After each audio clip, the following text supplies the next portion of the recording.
수학원의 마음주치 이경은입니다. 오늘 또 저희 서현정 선생님과 함께 저희가 이제는 성격장애 이후로 시작하는 집중력, 주의력 장애에 대해서 여러 가지 샅샅이 좀 파헤쳐보고 공부하는 시간을 갖도록 했는데요. 저희가 이 시리즈에 이름을 붙여봤어요. 이 시리즈는 똑똑 스마트 학습법입니다. 사실 1차 강의는 저 혼자 준비해서 좀 여러분께 전달해 드렸는데, 앞에 강의가 궁금하신 분들은 찾아보시면, 게임할 때는 집중력이 굉장히 높은 친구인데 공부할 때는 집중력이 확 떨어지는 거는 무엇 때문인가 해서 여러 가지 좀 정보들을 좀 드려놨으니까 참고해서 읽어주시고, 오늘은 2탄을 시작하도록 하겠습니다. 그래도 간략적으로 선생님 소개 부탁드릴게요. 네. 여러분, 오늘이 무슨 날인지 혹시 다들 알고 계신가요? 네. 오늘이 매우 중요하신 분들은 사실 이 방송을 안 보고 계실 것 같아요. 오늘 맞아요. 바로 2025학년도 대학 수학 능력 시험 수능일이죠. 네. 수능일이라서 또 이런 뜻깊은 시리즈를 뜻깊은 날에 시작을 하게 되었는데, 네. 사실 좀 일찍 시작했어야 되지 않나 이 시리즈를 생각이 네. 드는데, 이제 내년에 수능 보시는 분들을 위해서라도 올해부터 이 시리즈 잘 챙겨봐 주시기를 부탁드려요. 네. 시험을 칠 때 가장 중요한 능력은 무엇일까? 저 생각에는 뭐 찍기 능력? 찍기 능력도 있을 것이고, 또 내가 푼 답지를 OMR 카드에 실수 없이 받아 쓰는 능력도 있을 것이지만은, 그 모든 능력의 핵심이 되는 것은 바로 정보를 입력할 때, 그리고 입력한 정보를 처리하고 인출하고 문제를 해결할 때, 이 모든 과정에서 핵심이 되는 인지 능력, 바로 주의력. 네, 맞습니다. 네. 주의력. 네, 그래서 오늘은 이 주의력이라는 것이 무엇인지, 그리고 어떤 종류가 있고 뇌의 어떤 부분이 관여하는지에 대해서 좀 말씀을 드려보도록 할게요. 네. 여신강님 들어오셨는데요. 오늘 맞습니다. 수능일이라는 것도 알고 응원해 주셨고, 저희 오늘 그래서 제목은 꼭 알아야 할 주의력 5가지입니다. 주의력은 한 가지 아닌가요? 주의? 집중? 여러분들 다 헷갈리시죠? 근데 주의력도 우리가 나눠서 분석해서 알고 있으면, 내 아이 혹은 수험생이라면, 아니면 공부를 하는 학생이라면, 내가 왜 제한된 시간 안에 내가 목표로 한 그거를 끝내질 못하고 학습적으로 효율적으로 공부가 잘 안 되는지를 이해하실 수 있을 거라고 생각이 들고요. 그래서 저희가 이 내용들을 준비를 해보았습니다. 자, 시작을 한번 해볼까요, 선생님? 네. 네. 그러면 우리 이경은 선생님께서 먼저 네. 시작해 주시겠습니다. 네. 저희가 아까 오늘 수능일이라는 걸 말씀드렸어요. 지금 1시 4분인데 지금 영어 풀고 있겠는데요. 저희 학생들도. 네. 우리 또 물론 네. 이제 정보를 저희가 전달해드려야 되는 입장이긴 하지만, 네. 또 수능 치고 있을 학생들을 위해서 또 마음속으로 화이팅 한번 하고 또 시작하면 좋을 것 같네요. 좋습니다. 네. 화이팅. 마지막까지 주의력을 잃지 않고 네. 화이팅 하실 수 있도록 저희가 응원합니다. 네.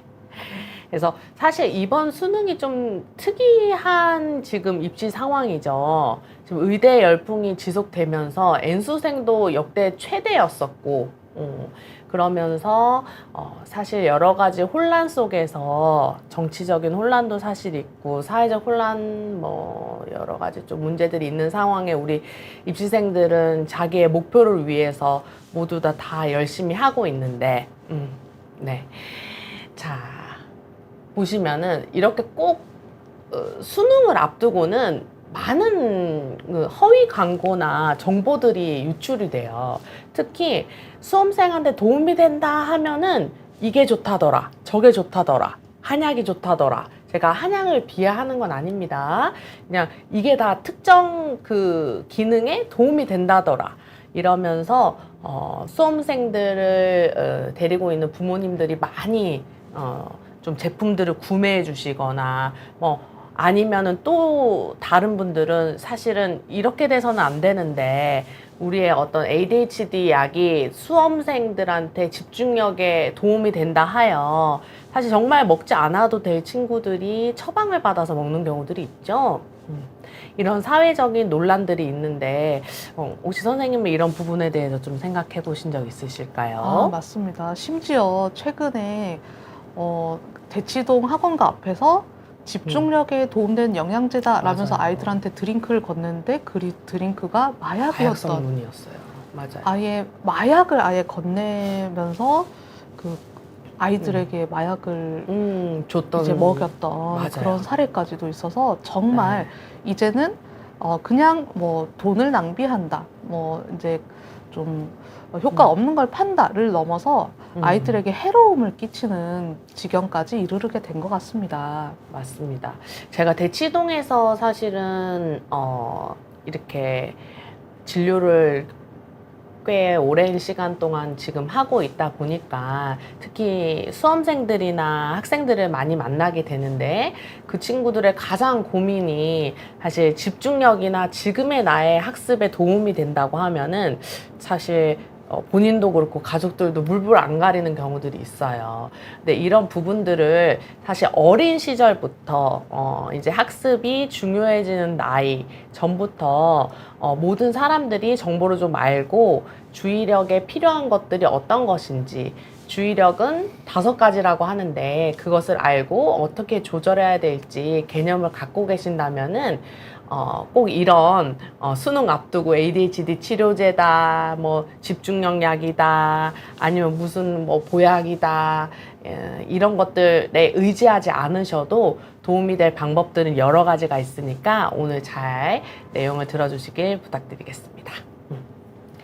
네, 자, 이제 시작을 해볼 텐데요. 시작에 앞서서 이제 많은 분들 들어오시고 있는데, 김민님께서 저는 공부를 안 해서 오히려 긴장이 하나도 안 되고 집중이 잘 됐어요. 라고 얘기를 하는데, 저희가 오늘 말씀드리는 그 주의력과 집중력은 사실 공부에 관한 것도 맞아요. 그렇지만 공부가 아닌 다른 일상생활이나 직업적 장면에서 우리가 항상 뭔가를 수행하고 해야 될 때, 능동적으로 처리를 해야 될 때는 주의력과 집중력이 반드시 필요합니다.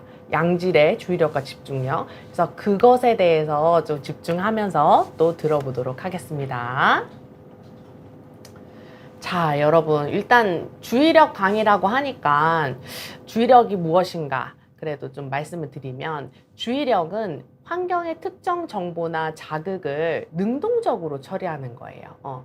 수동적으로 그냥 뭘 봐도 좀 즐겁게 바로 포커스할 수 있는 거는 주의력이라고 하지 않고요. 아주 짧은 집중력이라고 얘기를 합니다.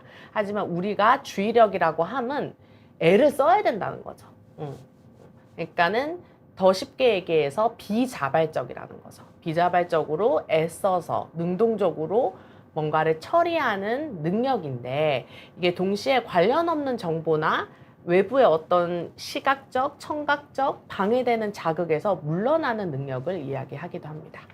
그래서 아까 앞에 서현정 선생님께서 간략하게 설명을 주셨는데 모든 정보 처리의 과정의 첫 번째 요소에서 사실 주의력은 이 정보를 수집하고 그 다음에 입력을 하고 그거를 처리해서 문제를 풀거나 이 주의력을 발휘할 때까지 일관되게 모든 장면에서 요소 다 필요가 한 거거든요.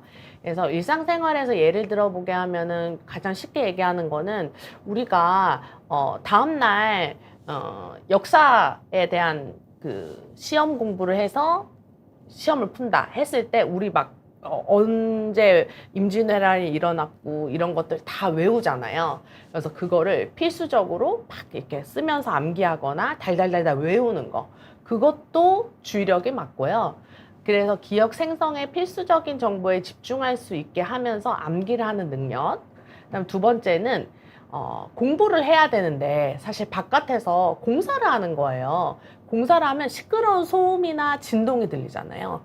그 자극을 피해서 내가 지금 오늘 수학 문제를 10개를 풀어야 돼. 그런데 바깥에서 시끄러운 공사 소리 아니면 또는 바깥에 다른 친구들은 즐겁게 노는 소리들이 들리는 거예요. 막 까르르 하고 즐거운 소리에 귀가 이렇게 딱 뚫려가지고 수학 문제를 풀다가 나가면은 그건 주의력이 사실 많이 떨어지는 친구인 거죠. 그래서 쉽게 얘기를 해서 방해되는 그런 자극이나 이런 부분들을 피해서 특정 내가 목표로 하는 자극을 온전하게 집중해서 완수할 수 있게 하는 능력을 주의력이라고 이야기를 합니다. 자, 여러분 집중력과 주의력 많이 일상에서는 헷갈려서 사용을 하고 있지만 사실은 조금 엄밀히 말하면 다른 개념이기도 하고 한 개가 다른 하나를 포괄하는 개념이에요. 그래서 여기 보시면 집중력은 주의력에 포괄된 아주 소위의 개념인데 집중력은 쉽게 얘기해서 그런 거예요. 우리가 흥미롭고 재밌어 하는 것 갑자기 예를 들어 길을 가다가 내가 좋아하는 연예인이나 아이돌이 갑자기 지나갔다. 그러면은 눈이 반짝하면서 누구나 다 집중을 하겠죠. 그죠? 좋아하는 사람이 지나가면 그런 것들은 그냥 짧은 집중력입니다. 집중력은 concentration이라고 하고 요거는 특정 순간이나 어떤 상황에 적용하는 개념을 이야기하는 겁니다. 그리고 이 집중력은요 누구한테나 있는 거예요. 어떤 분이 오셔서 진료 시간에 저희 아이는 집중력이 너무 없어요 이렇게 얘기하는데 그거는 틀린 말입니다. 집중력은 누구에게나 있습니다. 집중력이라고 한다는 거는 좋아하고 재미있는 거라면 저절로 발휘가 되는 거예요.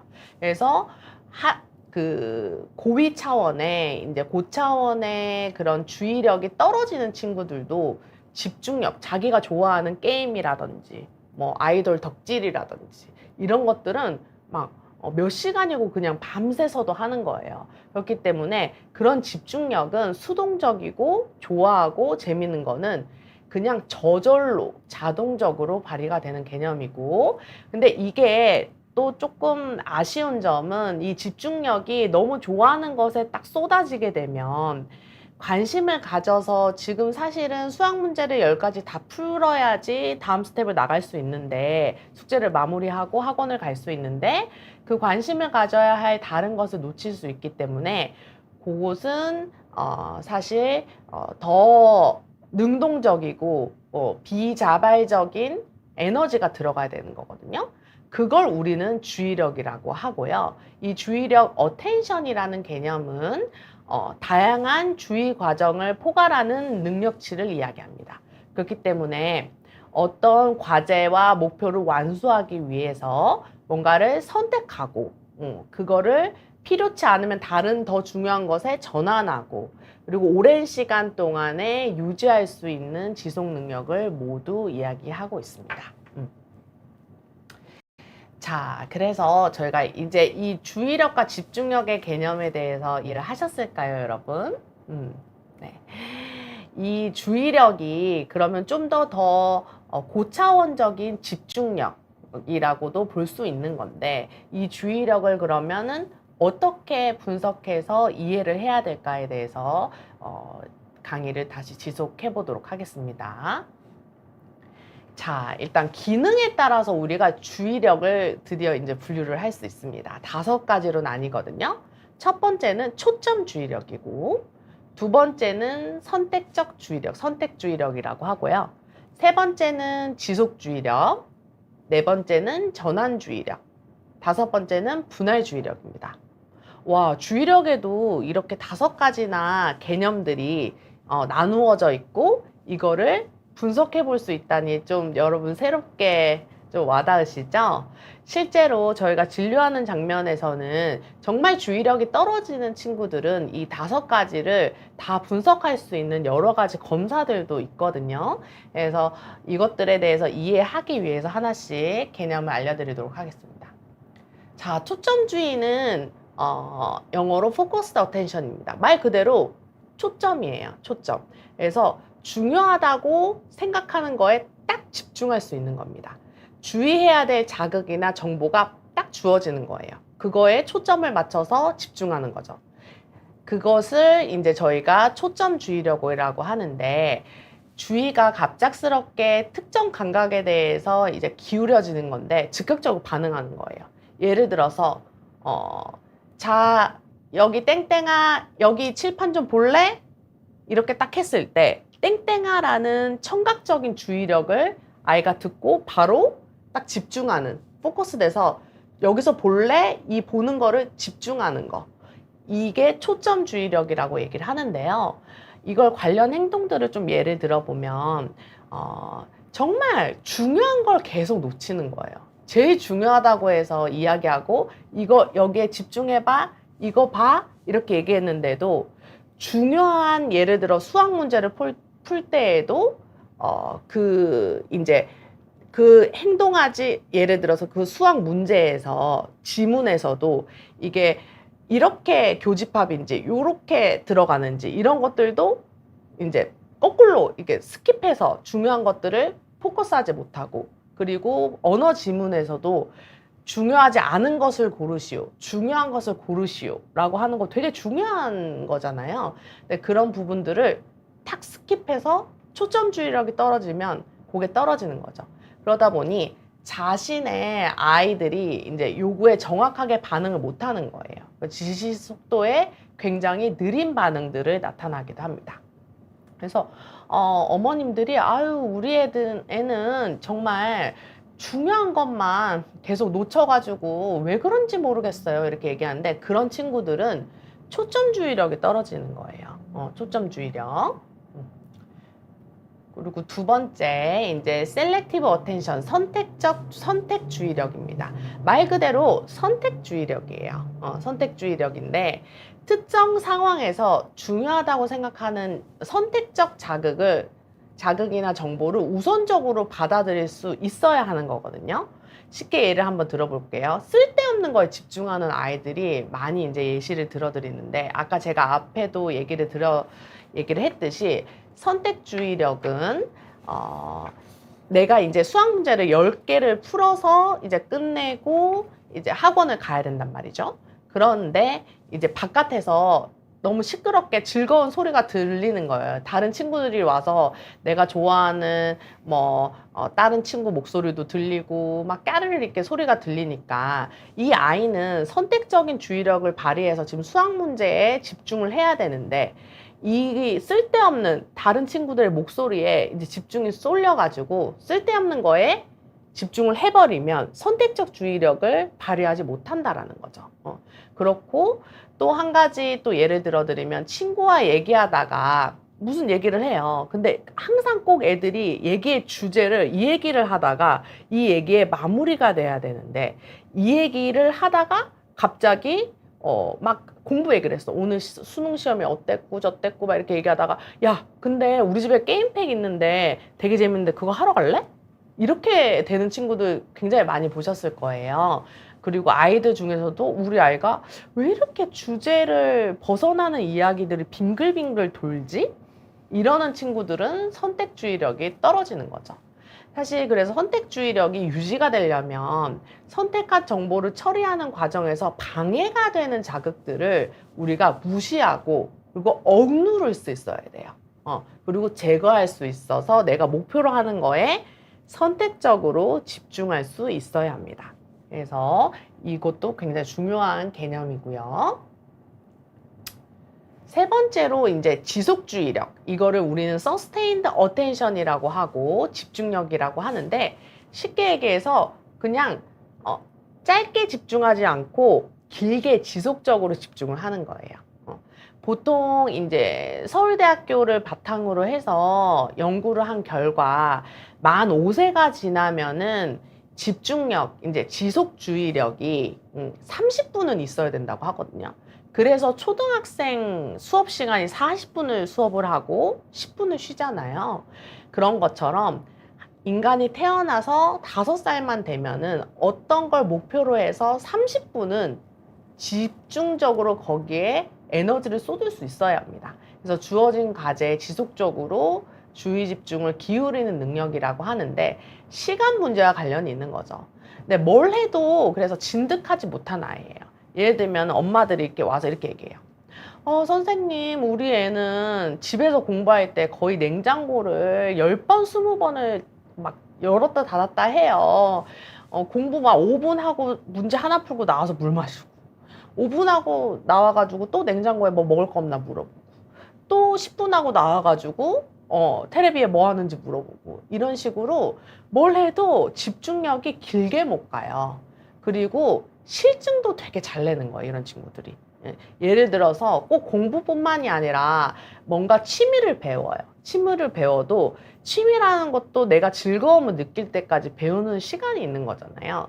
그래서 예를 들어서 뭐 테니스를 배운다 이렇게 갔을 때에도 좀 몇 번 해보고도 재미없으면 못하겠어 안 하고, 그리고 그러면 다른 거 해볼래? 그랬을 때 예를 들어 뭐 필라테스 해보자 이렇게 해서 가도 필라테스도 몇 번 하고 못하겠으면 재미없어요 못하겠어요 쉽게 실증 내면서 못하고, 이런 친구들도 지속적인 주의력, 주의 집중 시간이 너무 떨어지는 거죠. 문제가 있다라는 거죠.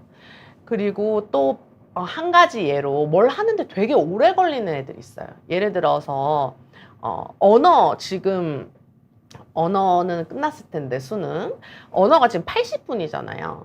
80분 내에 이 지문을 다 못 푸는 거예요. 못 풀어가지고 선생님 저 지문을 한 번도 그 시간에 아무리 훈련을 해도 다 보질 못해요. 이렇게 얘기하면서 뭘 하나 하는데도 다른 친구들에 비해서 현저하게 시간이 오래 걸리는 것도 지속적 주의력에 큰 문제가 있다고 볼 수 있겠습니다. 자, 김민님께서 뭘 해도 진득하지 못한 게 완전 전해요 라고 얘기를 하거든요. 그래서 제가 여기에 관련된 질문들은 강의가 끝나고 또 같이 중간에 말씀을 드리도록 하겠습니다. 자, 이제 네 번째입니다. 전환주의력이에요. 말 그대로 전환, 바꿔가지고 집중할 수 있는 거죠. alternating attention이라고 해서 어떤 자극이나 과제를 하고 있다가 다른 게 중요하다고 하고 다른 걸로 넘어가야 되면은 그 과제에 다른 과제의 주의를 딱 돌릴 수 있어야 되거든요. 그 주의를 이동할 수 있어야 되는데 굉장히 정신적인 유연함이나 융통성이 없는 친구들이 꽤 있어요. 내가 하는 것만 고집하고 이걸 다 해야 된다고 하는 친구들. 그런 친구들이 이런 전환주의력에서 떨어집니다. 그래서 이런 부분들을 막 예를 한번 들어보면은 내가 이거를 반드시 지금 학원을 가야 돼요. 학원 가야 되는 시간이어서 이걸 준비를 해야 되는데 이 친구는 지금 내가 재미있게 뭔가를 하던 게 있었던 거죠. 뭔가 만들던가 이렇게 있었는데 이게 더 중요한 거니까 엄마가 이걸 끝내고 우리 학원 갈 준비를 하자 해도 이거를 잘 전환이 안 되는 거예요. 그러니까는 계속 이걸 끝내야 된다고 고집하기도 하고 그런 문제들이 있어서 제일 문제는 엄마랑 아이들 굉장히 대치가 많이 되거든요. 그래서 많이 싸우시고 그렇기 때문에 그럴 때는 우리 아이나 학생이 이게 진짜 뭐 고집 부리거나 자기가 하고 싶은 것만 한다고 이해하는 게 아니라 정신적 유연함이나 융통성이 떨어지는 거예요. 그리고 중요한 거에 제대로 빠릿빠릿하게 전환이 안 되는 거죠. 그래서 문제 푸는 것도 그래요. 듣기 평가 이제 영어에서 듣다가 이제 독해로 가야 되잖아요. 그런 데에서도 이제 영어 듣던 거 생각하다가 이 독해로 못 가고 듣다가도 이제 이런 전환주의력이 뛰어난 친구들은 사실은 중요한 게 어떤 건지 우선순위를 알고 그것을 이제 자기 시간과 계획에 맞게 바로바로 이거를 이 에너지와 집중을 이동시킬 수가 있거든요. 근데 그게 전환주의력이 떨어지거나 문제가 있는 친구들은 몰라서 나중에 적응도 잘 못하고 나중에 뒷북쳐서 맞다. 이때 이거 할 걸. 이거부터 했었어야 됐는데 라고 늘 얘기하면서 엄마랑 이제 싸우게 되는 상황들이 많습니다. 그리고 마지막 이제 분할주의력입니다. 말 그대로 divide, 이제 분할된 주의력을 얘기를 하는 건데 서로 다른 자극이나 정보들의 주의를 나누어서 기울일 수 있는 능력. 한마디로 얘기해서 멀티태스킹이 되느냐 안 되느냐는 거예요. 엄밀히 따지면 사실 동시에 이루어지는 건 아니고 이게 그렇게 보일 정도로 빠르게 주의를 전환하는 건데, 예를 들어 통역하시는 분들 생각해 볼게요. 영어로 다른 사람의 말을 듣죠. 듣고 이제 한국어로 통역을 해주는 거. 그거는 시각적인, 청각적인 정보를 듣고 뇌에서 해석하고 인지하고 이해해서 다른 언어로 말해주는 이런 것들은 굉장히 여러 가지 자극들을 나누어서 분할주의력이 고기능적으로 잘 되시는 분이거든요. 그리고 2가지 이상의 집중을 못하는 아이들도 굉장히 많고요. 이걸 우리가 사실 체크를 해볼 때 분할주의력을 보는 검사에서 시각, 청각 반응을 동시에 주어졌을 때 이 버튼을 누르는 컴퓨터 전산화 주의력 검사가 있거든요. 거기에서도 분할주의력을 볼 때 시각 자극, 청각 자극 이렇게 따로따로 주다가 같이 이제 연달아서 왔을 때 이런 거를 같이 동시에 정보를 처리할 수 있느냐, 시청각을 같이 봤느냐, 보고 들었느냐를 보고 이렇게 잘 누르는 거를 보거든요. 그런 것처럼 2가지 이상 집중을 잘 하고 한 번에 여러 가지 동시에 신경을 써야 될 때에 뭔가를 놓치지 않고 잘 따라갈 수 있도록 도와줄 수 있는 게 이제 분할주의력인데, 그게 안 되는 친구들이 많다라는 겁니다.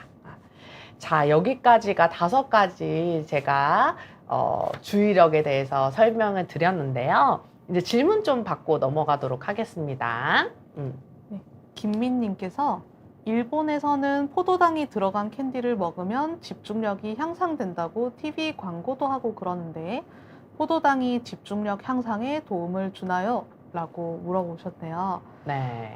포도당 캔디 먹으면은 일단 입에서 사르르 녹죠. 사르르 그쵸. 녹으면서 굉장히 시원한 맛이 나면서 피로가 싹 풀리는 느낌이 드는데, 이거 제가 왜 알고 있게요? 제가 24시간 인턴 때 24시간 응급실 근무하면서 좀 힘 없을 때마다 포도당 캔디 이제 먹었는데 일시적으로 좀 각성도가 올라가는 느낌이 들기는 하거든요. 그런데 그것은 이제 우리 뇌에서 이제 포도당을 영양분으로 필요로 하고 좀 주 대사가 포도당을 대사로 하기 때문에 일시적으로 에너지가 공급되면서 느끼는 살짝의 기분 고양감과 각성, 피로가 풀리는 느낌 때문에 이제 피로하고 에너지가 부족한 상태보다는 집중이든 뭐든 좀 잘 되는 상태일 수 있는데, 이게 좀 집중력을 꾸준하게 이어가는 데에는 사실은 도움이 되지 못합니다. 왜냐하면 포도당은 공급되고 나서 그 다음 어떻게 돼요? 우리 그 혈당 스파이크 얘기하잖아요. 맞아요. 그렇듯이 이제 포도당을 딱 공급되고 나면은 그 일시적으로 쫙 올라간 포도당을 다시 따라잡기 때문에 결국은 1시간, 2시간 지나서까지 집중력이 지속되는 게 아니라 그냥 이제 그 순간입니다. 네. 어떻게 생각하십니까? 네, 그럼요. 그 순간에라도 도움이 필요한다면은 그런 순간들이 있잖아요. 우리가 일생을 살면서 항상 이렇게 인지적 요구량이나 에너지를 과하게 요구되진 않는데, 오늘 같은 수능날 지금 점심 먹고 영어 풀고 이제 탐구로 넘어갈 때 그때 약간 좀 머리가 좀 잘 안 도는 것 같다. 이럴 때 포도당 캔디라든지 아니면은 에너지 대사에 도움이 되는 것들은 잠깐 먹어볼 수는 있는데, 아까 선생님께서 말씀하셨듯이 이게 지속적인 집중력에 도움이 되는 방법은 아니기 때문에 가끔 사용하는 데 도움이 되실 것 같고, 여러분들이 아셔야 될 개념은 뇌가 주로 사용하는 에너지는 포도당이라는 거예요. 단백질이나 지방, 아무리 저도 사실 이제 체격이 좀 있는 편인데 있어봤자 이거 태워가지고 계속 에너지를 못 만들어내요. 주의력이나 집중력을. 그래서 뇌는 포도당을 사용을 해야 되기 때문에 오히려 포도당 캔디보다는 아침 식사를 꼭 밥이 아니더라도 건강한 포도당을 넣어주는 연습들을 해서 식사를 챙겨주시면은 우리 아이들의 학습이라든지 여러분들이 일을 하실 때에도 두뇌를 아침부터 건강하게 깨워서 회전하고 이런 여러 가지 5가지 주의력에 도움이 될 수 있는 좋은 습관이 될 수 있을 것 같습니다. 네. 네, 다음 질문 볼까요? 네. 김미님, 저는 유튜브를 봐도 3-4개씩 동시에 틀어놓고 번갈아 가면서 보고 답답한 거 못 참아서 무조건 1.5배속으로 보고 하는데 이런 것도 주의력 장애의 일종으로 볼 수 있을까요? 아, 일단 요새는 사실 유튜브가 좀 결론 아니면 궁금한 거 이런 거를 딱 제목에 해놓고 하이라이트로 해놓고 이제 결론은 끝에 얘기해주고 이런 경우가 많다 보니까 사실 배속을 높여가지고 보시는 분들은 의외로 좀 많이 있으신 것 같아요. 결론이 궁금하셔가지고. 그런데 꼭 그렇게 이제 목적 지향적으로 그 1.5배속으로 보는 게 아니라 그냥 뭐 재밌게 토크쇼 하고 이런 것도 좀 배속으로 본다. 이러면 아무래도 너무 약간 참을성이 좀 떨어져 있는 것일 수 있겠고, 유튜브를 3-4개씩 동시에 틀어놓고 번갈아 가면서 본다. 이거는 확실히 좀 하나에 지속해서 집중하는 능력이 많이 조금 떨어져 있는, 그리고 그쵸. 굉장히 좀 이제 뭐 숏폼이라든가 이런 굉장히 이제 딱 짧은 인스턴트 형태의 도파민 자극에 노출이 되어 있으신 상태가 아닌가 약간 우려가 되네요. 네. 어떻게 보십니까? 네, 맞습니다. 그래서 팝콘 굿 브레인이라는 말이 있잖아요. 요새 쇼폼이 나쁜 건 아닌데 그렇게 보면서 유튜브를 사실 3-4개를 동시에 틀어놓고 번갈아 보면 그 하나의 정보에 자기가 생각하고 입력하고 저장되는 데까지 사실 시간과 주의력이 좀 생각보다 많이 필요한데 흥미가 되는 것만 3-4가지 중에서 이건 이게 재밌었어. 이때 재밌네? 이렇게 되면은 이 4가지를 다 보고 나서도 이 4가지에서 뭐가 중요하게 얘기했지? 머리에 동시에 다 남기는 어렵습니다. 그렇기 때문에 우리 어린 아이들 사실 태블릿이나 PC 보여줄 때도 절대 이거를 중간에 끊기보다는 하나의 내용을 예를 들어 동화를 보여주거나 애니메이션을 봐도 끝까지 보여주는 거를 하는 이유가 지속적 주의력을 키우기 위해서는 이렇게 동시에 틀어놓고 하는 게 멀티태스킹 능력, 그러니까 아까 말했던 그런 분할 주의력을 높여주는 방법이 절대 아니고 오히려 그거를 좀 저해할 수 있기 때문에 그 습관은 좀 고쳐 나가시는 거를 추천드리겠습니다. 그럼 네. 자, 그러면 저희가 시간 관계상 서현정 선생님께서 준비하신 또 우리 뇌의 해부학적이고 생리학적인 부분들을 좀 아시면 도움이 되실 것 같아서 그 부분들 강의 듣고 나머지 질문 받도록 하겠습니다. 네. 그래서 우리 앞서 이경은 선생님께서 말씀해주신 5가지 주의력. 이게 주의력도 똑같은 주의력인 줄 알았는데 어떻게 이렇게 또 주의력이 각각의 영역이 다르구나라는 것을 알게 되었는데 그 이유가 이제 각각의 주의력에 영향을 미치는 뇌신경 네트워크가 다르기 때문입니다. 그래서 주의력에 영향을 미치는 뇌신경 네트워크는 크게 3가지, 그리고 3가지 네트워크와 3가지 신경 전달 물질과 연관이 되어 있는데요. 여기 이제 뇌의 해부도에 이렇게 색깔로 표기가 되어 있습니다. 지금 뇌가 이제 이쪽이 앞쪽 이마 쪽이고 이쪽이 이제 머리 뒤쪽이에요. 그리고 이 안쪽 내부는 이제 이 뇌 여기 이렇게 딱 잘랐을 이 안쪽입니다. 근데 이쪽이 안쪽, 이쪽이 앞쪽, 이쪽이 뒤쪽인데요. 자, 이 빨갛게 표시된 부분은 오리엔팅, 정향망이라고 합니다. 말이 좀 어려운데 정향, 그러니까 그 방향이라고 하죠. 방향을 딱 정하고 딱 거기에 이제 조정을 하는 데 역할을 하는 물질이고, 아세틸콜린이라고 하는 물질이 관여를 해요.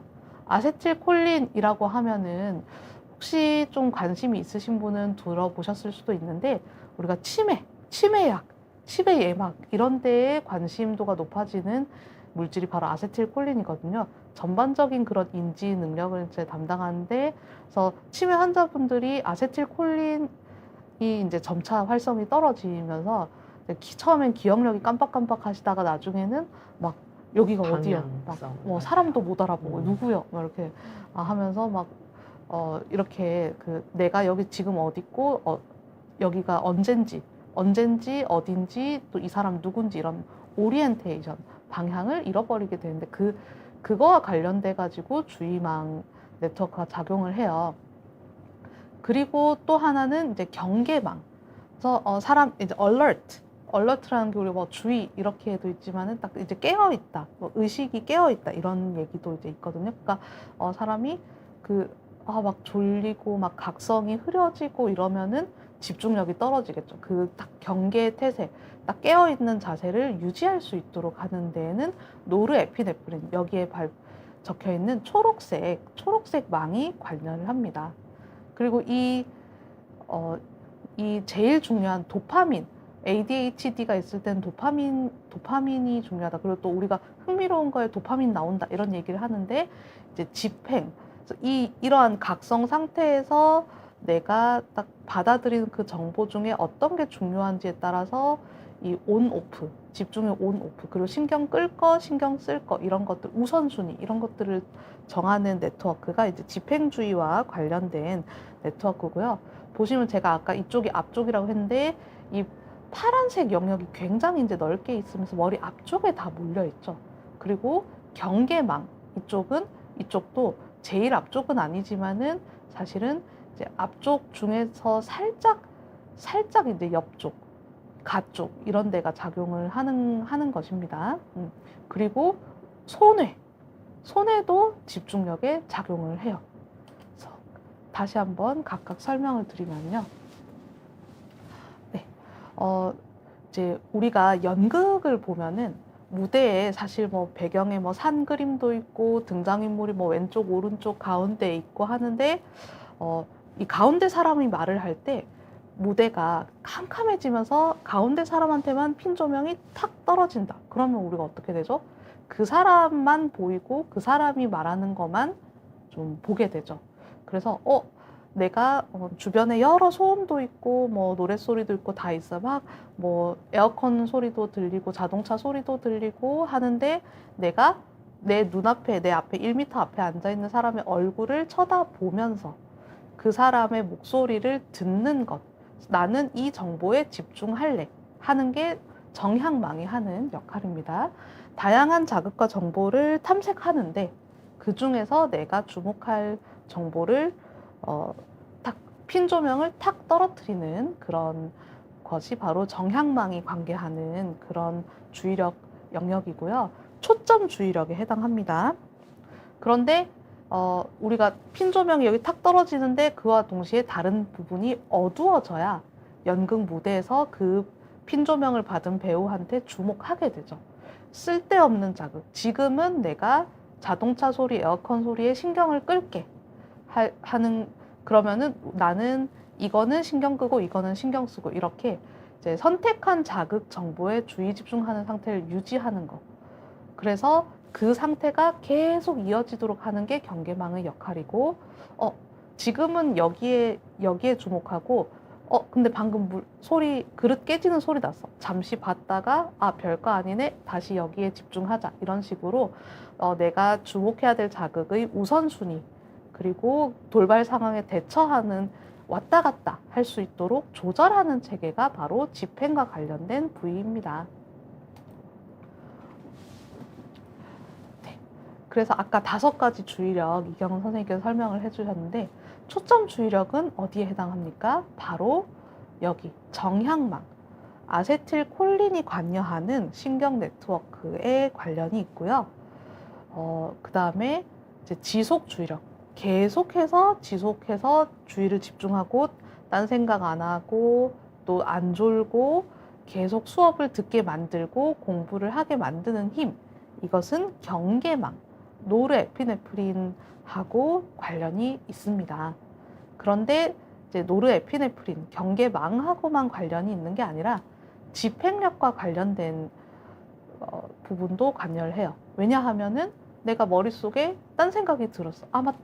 맞다, 이거 해야지. 해도 아니야, 지금은 이걸 해야 돼 하면서 이제 지금 중요한 거에 선택하고, 그 다음에 쨍그랑 밖에서 소리 들어서 뭐야 하면서 밖에 막 나가려고 해도 쨍그랑 들었지만은 뭔가 깨졌나 보다. 난 다시 공부해. 이렇게 이제 전환 주의력.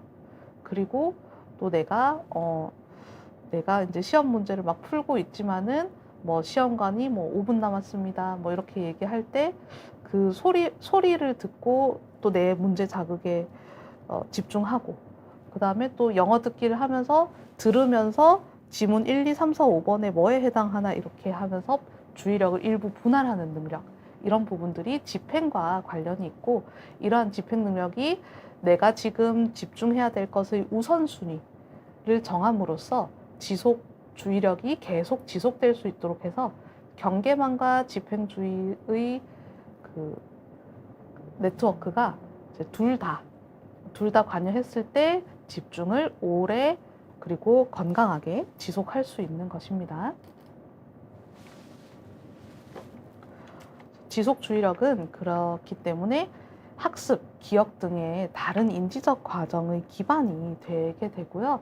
뭐 다들 말 안 해도 아시겠지만 공부는 머리로 하는 거다 이런 얘기도 있지만 엉덩이로 하는 거다 이런 얘기도 있죠. 그만큼 책을 펼치고 나서 딴 생각 안 하고 핸드폰 안 하고 또 금방 덮지 않고 눕지 않고 계속해서 이 공부를 지속할 수 있는 것, 이게 정말 중요한데, 게임을 할 때는 엄마가 그만해라 해도 막 2시간, 3시간, 4시간씩 할 수 있죠. 그런데 그런 걸 가지고 우리가 주의력이 좋다라고 얘기를 하지 않습니다. 내가 필요하다고 생각하면 집행 능력을 가지고 필요하다 생각한 공부는 필요하다 생각하면 지겹고 어렵더라도 내가 요까지는 끝내야지 라고 생각한 걸 끝낼 수 있는 것, 그게 지속 주의력이 잘 발휘된다 라고 할 수 있는 거거든요. 다행히 지속 주의력은 나이가 들어감에 따라서 성장함에 따라서 좋아집니다. 조금씩 이제 지속할 수 있는 시간이 길어지는데요. 평균적으로 연령 곱하기 1분 이렇게 가능하다고 하는데, 아까 사실은 또 흥미롭다 생각되고 필요하다라고 생각되면은 어린이들도 30분은 집중을 할 수 있다고 말씀을 드렸잖아요. 그러니까 그렇기 때문에 초등학생들 여기 보면은 지속 주의력 나이 곱하기 1분이니까 초등학생들은 그럼 10분 공부하고 10분 쉬어야 되는 거 아니에요? 이렇게 생각하실 수 있는데, 아주 이제 좋은 퀄리티의 지속 주의력이 유지되는 시간은 10분 정도이긴 하지만은 이제 그거를 이제 좀 필요하면은 2~3배까지도 가능하기 때문에 이제 40분 수업 10분 휴식 이렇게 하는 거고, 중간중간에 그렇기 때문에 선생님들이 이제 그 차시의 수업에서 이제 뭐 개념 학습과 문제풀이 또 뭐 게임 퀴즈 이런 것들을 적절한 보상이나 흥미 유도 이런 것들을 적절히 섞여가지고 주의력을 좀 유지할 수 있도록 해주시는 것이죠. 근데 이런 지속 주의력은 학령기 때, 청소년기 때 급속도로 발달합니다. 중고등학생 때요. 하지만 어른 되고 나서도 조금씩 성장하고 그 이후로는 이제 쇠퇴한다고 해요. 그래서 아직 만 43세 안 되신 분들 아직 늦지 않았기 때문에 꼭 지속 주의력 훈련할 수 있도록 연습하시고, 네, 지속 주의력을 어떻게 훈련을 하느냐, 여기에는 이제 시간 관계상 다 담지는 못했지만은 지속 주의력을 훈련하는 방법은 이제 좀 실제로 지속 주의력을 발휘해 보는 것, 이게 제일 좀 영향이 큰 것 같고요. 작업 기억력 훈련이라든가, 그 다음에 또 아까 손해가 주의력에 도움이 된다고 했는데, 손해를 이용한 뭐 밸런스 훈련이라든가 이런 부분들도 지속 주의력에도 간접적으로 좀 도움이 될 수가 있고, 또 ADHD가 있다 이런 분들은 이제 약을 먹어서, 하지만 이제 약을 먹는다고 해가지고 지속 주의력 약을 먹으면 이제 초점 주의력이라든가 또 지속 주의력이 도움은 되긴 하는데, 약을 먹은 다음에 공부를 하나도 안 한다 이런 분들하고 약을 먹고 공부를 한다 이런 분들은 또 이제 결과가 좀 많이 다르게 되겠죠. 생활적인 부분들도 신경을 쓰셔야 됩니다. 네. 그래서 제가 아까 말씀드린 그 지속 주의력과 관련된 노르에피네프린이라는 신경 전달 물질, 그리고 또 도파민이라는 신경 전달 물질의 역할을 하는 게 ADHD 약, 메디키넷, 콘서타, 스트라테라, 아토목세틴 이런 약들이 이제 신경 전달 물질을 통해서 신경 전달 물질을 충분히 공급을 하여서 이러한 주의력과 관련된 네트워크를 활성화시켜주는 역할을 하는데요. 여기 보면은 이제 대다수의 그런 주의력 네트워크들이 좀 머리 겉면에 있어요. 그런데 머리 깊숙한 곳에 뭔가 쬐끄맣게 하나 뭔가 있는 게 이제 보이시죠? 이게 이제 청반핵이라고 하는 것인데요. 이제 이런 부분들도 어떻게 활성화시킬 수 있느냐. 예전에 약 말고 다른 부분도 이제 생기게 된 거죠. 그러니까 이렇게 생각하시면 좋아요. 집중력도 물리치료가 된다. 집중력의 물리치료. 막 뭐 이제 때려가지고 물리적으로 때려가지고 맞아가지고 막 공부하는 이 뜻이 아니라 이제 우리가 허리 아플 때 허리 아프거나 이제 통증 조절할 때 막 이렇게 딱 저주파 붙여가지고 이제 통증을 조절을 하듯이 이제 뇌도 물리치료가 가능한데 이게 어떤 원리냐 하면은 3차 신경이라고 하는 이마에 있는 뇌 신경에다가 미세한 전류를 통과시키면은 그 3차 신경이 뇌의 깊숙한 곳 청반핵이라고 하는 그 근처로 가서 그쪽에다가 신호를 전달하면서 지속 주의력과 관련된 부위를 활성화시켜 주더라 라는 게 나와서 이제는 약물 치료와 행동 치료뿐만 아니라 물리 치료까지도 ADHD의 물리 치료도 가능하다.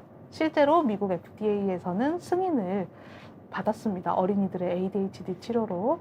그래서 다양한 네트워크의 원리를 이용하면 앞으로 더 새로운 치료들도 훨씬 많이 생길 수 있고 병원에 갔더니 이런 치료법이 있습니다라고 제안을 받았을 때 이게 뭐지 하고 혼란스러워할 필요 없이 아주 필요한 정보를 정확하게 잘 받아들이고 이해해서 적용을 할 수 있겠다 이렇게 생각해 주시면 될 것 같아요.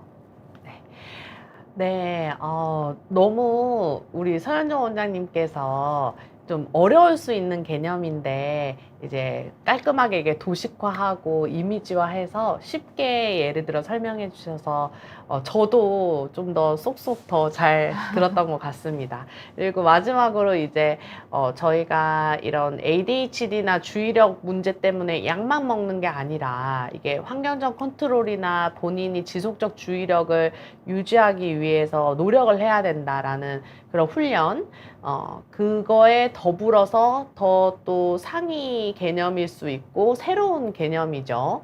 뉴로 모듈레이션의 한 측면인 우리 뇌 자극의 물리치료에 대한 개념을 또 소개를 해주셨는데요.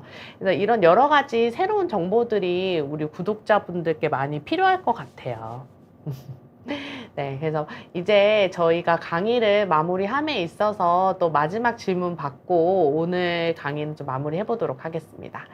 자, 제로 콜라 대신 17차 분께서 여러 가지 일을 해야 해서 1시간씩 쪼개고 1시간에 온전히 한 가지 일에 집중을 쏟으려고 해도 중간중간 예상치 못한 일들이 자꾸 일어나서 집중이 흐트러지는데 어떻게 해야 될까요? 라고 하셨는데요. 일단 제가 말씀을 드리면 일단 자기가 왜 집중이 많이 흐트러지는지를 한번 좀 써보시면 좋을 것 같아요. 예를 들어서 내가 소리 자극에 되게 민감하신 분들이 있거든요. 다른 분은 뭐 바깥에서 누가 떠들든 무슨 소리가 나든 뭘 하든 전혀 상관없이 내 일에 딱 집중해서 하는데 어떤 분은 쫙 집중해서 하려고 해도 바깥에 조금만 소리가 땡그랑 이런 소리만 나도 집중이 탁 깨지는 거예요. 그래서 뭐가 있는지 봐야 되고 체크해야 되고 그래야지 나머지 또 다시 집중하려면은 그만큼의 에너지와 시간이 비효율적으로 들게 되는 건데, 그래서 그런 환경적인 요인이 여러 가지 있을 수 있습니다. 그래서 나의 집중력을 흐트러지게 하는 것이 예를 들어 어떤 자극인지 어떤 환경인지를 체크를 해보고 그런 자극과 환경을 컨트롤하는 게 첫 번째일 것 같고요. 두 번째는 이제 중요한 것들을 내가 일을 해야 함에 있어서도 우선순위가 있으실 거예요. 이게 제일 기한이 임박하고 제일 먼저 처리를 해야 다음 게 이제 이어지는 거가 있다라고 한다면 우선순위를 1부터 뭐 10, 1부터 100까지 너무 옵세시브하게 나눌 필요는 없지만 우선순위 한 두세 가지 정도를 한 시간에 해야 될 게 있다면 일단 이거부터는 하자라는 것들을 본인이 적어 놓거나 인지를 할 수 있도록 한 번 더 뇌가 기억할 수 있는 작업들을 쓰는 과정을 통해서 우리는 인지를 하거든요. 그런 다음에 이런 우선순위에 맞춰서 이제 그 일들을 처리해 보시면 조금 더 집중력, 지속 주의력을 유지하실 수 있을 것 같습니다. 네. 네. 박지연님께서 인간은 원래 멀티태스킹이 안 되게 되어 있다라고 어디서 본 것 같은데 맞나요? 라고 적어주셨는데 네, 맞습니다. 그래가지고 일단은 인간이 집중을 할 때의 집중 모드일 때의 그 뇌의 네트워크 상태와 멍 때릴 때의 그 디폴트 모드 네트워크라고 하는데, 멍 때릴 때 네트워크 상태가 일단 공존할 수가 없어요. 그러니까 공부하면서 멍 때리고 있다, 이거는 공존할 수가 없는 거거든요. 그냥 책을 펴놓고 멍 때리다가 또 책에 집중하다가 이렇게 두 가지가 이제 왔다 갔다 하는 거죠. 그러니까 공부하면서 딴 생각이 난다, 이것은 이제 내가 공부 집중 모드였다가 또 딴 생각에 포커스를 맞췄다가 이렇게 이제 왔다 갔다 이렇게 하는 건데, 그거를 우리가 뭐 뇌의 회로나 이런 거에 대한 뇌의 회로가 지금 켜졌네 이런 감각은 없잖아요. 뭐 간지럽네 이런 건 알지만, 그래서 그걸 이제 막 뭐 어색하게 느끼거나 이런 건 아니에요. 실제로 멀티태스킹을 잘한다고 자부하는 사람들을 모아서 미국 예능에서 이제 전화 받으면서 이제 운전면허 시험장 이런 데서 막 이제 운전을 시켜봤거든요. 그랬더니 멀티태스킹 잘한다고 했던 사람들이 사실은 운전하면서 멀티태스킹이 잘 못한다, 이런 것들을 실험으로 밝혀진 것도 있습니다.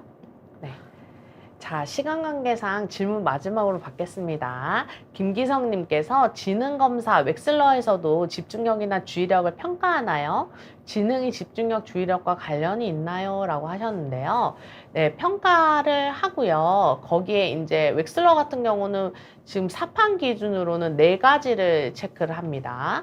언어적인 부분, 그 다음에 비언어적인 추론적인 사고나 이런 것들, 지각 추론적인 부분. 그 다음에 나오는 게 이제 집중력, 단시간에 집행해서 주의 집중할 수 있는 것들을 이제 숫자 같은 것들을 세거나 거꾸로 세보거나 암산하는 걸 통해서 집중력을 간단하게 체크하고, 그 다음에 제한된 시간 안에 빠르게 그 동작을 좀 체크하고 전환할 수 있는지, 그래서 속도를 또 체크하는 그런 검사로 이루어져서 4가지가 이루어져 있기 때문에, 사실 이런 주의력 저하가 의심이 되고 좀 문제가 있다고 생각하시는 분들은 이런 검사들을 꼼꼼하게 하는 기관들을 찾아서 같이 이제 주의력 검사만 딱 하지 마시고 이런 지능 검사까지 같이 해보시면은 좀 더 자세히 분석하는 데 도움이 되실 것 같습니다. 마지막으로 선생님 의견 있으시면. 네. 여신강림님께서 학식스 몬스터 도움되는 게 맞을까요? 이 부분 빠르게 답변 드리면은 포도당 캔디 답변을 좀 참고하셔가지고, 네. 일시적으로, 그리고 카페인이기 때문에 각성을 시키지만은 집중력에는 장기적으로는 도움 안 되고, 오히려 이제 불안이라든가 예민하게 할 수 두근거림 이런 것들이 예민해져서 심한 경우는 막 환청까지 들리고 이러신 분들도 맞아요. 계셨거든요. 수면 박탈 때문에. 네. 그래서 너무 남용하지 않으셨으면 좋겠습니다. 네. 다시 김기성님 질문으로 돌아가서 뭐 덧붙이자 그러면은, 이제 저희가 예전에 ADHD 특집도 한번 했었어요. 맞아요. 비욘디에서. 그때 저희가 또 설명을 드렸는데, 진짜 집중이 좀 안 좋으신 ADHD 분들도, 성인 ADHD 분들께 주의력 검사를 시켰더니 7명 중에 1명은 정상으로 나오시는 거예요. 그래서 이게 어떻게 된 거냐 했더니 승부욕 생겼어요, 아니면 게임 같았어요, 이러면서 갑자기 그 순간에 초점화된 주의력이 팍 올라가면서 이제 ADHD 맞는데 정상으로 나오신 분들이 계셨거든요. 이런 분들은 웩슬러 검사도 같이 합니다. 맞습니다. 웩슬러 검사에서 그런 여러 영역 중에서 주의력이 조금 더 필요한 지능 영역과 또 주의력이 조금 덜 필요한 영역 간의 그런 갭을 본다거나, 맞습니다. 아니면 이제 순수하게 좀 주의력이 좀 많이 차지하는 그런 작업 기억 이런 영역의 지능을 본다든가 해가지고, 이제 순수 주의력만 측정하는 게 아니라 웩슬러를 통해서도 집중력과 주의력을 평가할 수 있습니다. 네. 자, 오늘은 여기까지 이제 강의를 드리고, 마지막으로 오늘 수능 아직까지 진행이 되고 있는데, 모든 우리 수험생 여러분, 그 다음에 학부모 여러분 너무 고생 많으셨고요.